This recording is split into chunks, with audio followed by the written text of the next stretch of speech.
Google data centre దగ్గర నుంచి మొదలుకొని తర్వాత గతంలో వచ్చిన $1 బిలియన్ ఇన్వెస్ట్మెంట్ ఏదైతే వాళ్ళు పెట్టారో $15 బిలియన్ ఇన్వెస్ట్మెంట్ దాని ద్వారా కూడా కొన్ని లక్షల మంది ఉపాధి కల్పిస్తున్నాం.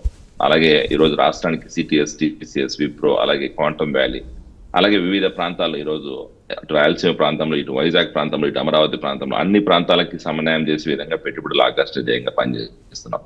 ఆ పెట్టుబడుల ఆకర్షణతో పాటు ఈ రోజు స్టేట్ గవర్నమెంట్ రిలేటెడ్ ఏదైతే పొజిషన్స్ ఉన్నాయో, జాబ్స్ ఉన్నాయో దాంట్లో భాగంగా మెగా డిఎస్ అనౌన్స్ చేసి ఆల్రెడీ 16,300 పోస్టులు గతంలో ఇచ్చాం. నిన్న ఉగాది కానుకగా మళ్ళీ ఒకసారి జాబ్ మేళ, ఆ జాబ్ క్యాలెండర్ అనౌన్స్ చేసి మళ్ళీ కూడా దగ్గర 12-13 ఉద్యోగాలకి నోటిఫికేషన్ ఇచ్చిన పరిస్థితి కూటమి ప్రభుత్వంలో ఉంది. ఈ రకంగా ఏంటంటే యువగలం పాదయాత్ర సమయంలో ఏదైతే మేము 20 లక్షల ఉద్యోగాల హామీ ఏదైతే ఇచ్చామో ఆ హామీ కట్టుబడి ఈ రోజు మా నాయకులు చంద్రబాబు నాయుడు గారు, నారా లోకేష్ గారు ఇద్దరు కూడా యువతకు ఉద్యోగాలు కల్పించాలన్న ఉద్దేశంతోనే ముందుకెళ్తున్నారు. యువతకు ఉద్యోగాలు కల్పించాలన్న ఉద్దేశంతో ఈ రోజు రాష్ట్రం అభివృద్ధి ముందుకెళ్తుంది అని చెప్పి భావించి ముందుకెళ్తున్నారు.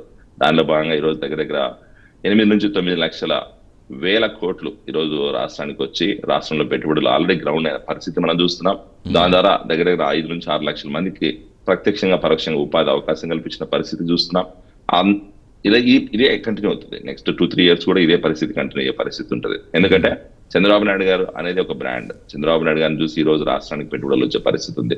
మన రాష్ట్ర పరిస్థితి ఏందో గత 5 సంవత్సరాలు చూసాం. రాష్ట్రం నుంచి పెట్టుబడులు కాదు కదా, ఇన్వెస్టర్స్ అందరూ కూడా పారిపోయిన పరిస్థితి గతంలో చూసాం. ఆ పరిస్థితి నుంచి ఈ రోజు మళ్ళీ ఒక ట్రాక్ లైట్ తీసుకొచ్చి రాష్ట్రంలో పెట్టుబడులు గ్రౌండ్ అవుతున్నాయంటే దానికి కారణం కేవలం మా నాయకుడి మీద విశ్వసనీయత, మా నాయకుడు మీదున్న ఒక బ్రాండ్ ఇమేజ్ తో ఈ రోజు రాష్ట్రానికి పెట్టుబడులు వస్తున్నాయి. అంటే వేణుగోపాల్ రెడ్డి గారు ఇదే పరిస్థితి కంటిన్యూ అవుతుంది. వేణుగోపాల్ రెడ్డి గారు, ఇప్పుడు మీరు చెప్పినట్టుగా ఈ రోజు స్టీల్ ప్లాంట్ గురించి మనం మాట్లాడుకుంటే డెఫినెట్ గా 1,00,000 మందికి ఉద్యోగాలు అంటే చాలా సంతోషించదగ్గ విషయం. But at the same time ఈ ఉద్యోగాల కల్పనకు సంబంధించి సాంకేతిక నైపుణ్యం కావాలి, అంతమందికి ఉపాధి శిక్షణ కేంద్రాలు కావాలి. ఇప్పుడు దీనికి ఎలాంటి ప్రణాళిక రచించబోతుంది అనుకోవాలి? యువతకు శిక్షణ ఇచ్చే విధంగా అట్ ద సేమ్ టైం అది చాలా త్వరితగతిలో పూర్తి చేస్తామని చెప్తున్నారు. 2029 కల్లా పూర్తి చేసే విధంగా ప్లాన్ చేస్తామని చెప్తున్నారు. ఇప్పుడు అప్పటిలోపు అయిపోతుంది అనుకోవచ్చా?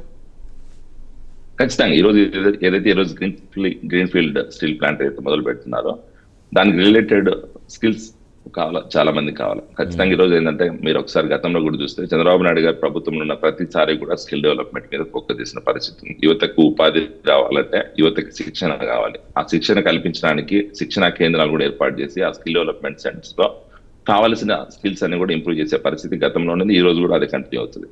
ఇంకొక విషయం చెప్పాలి బ్రదర్, ఇక్కడ గతంలో ఒకసారి మనం చూస్తే కూడా కడప స్టీల్ ప్లాంట్ గురించి మాట్లాడితే వైఎస్ఆర్ గారు, జగన్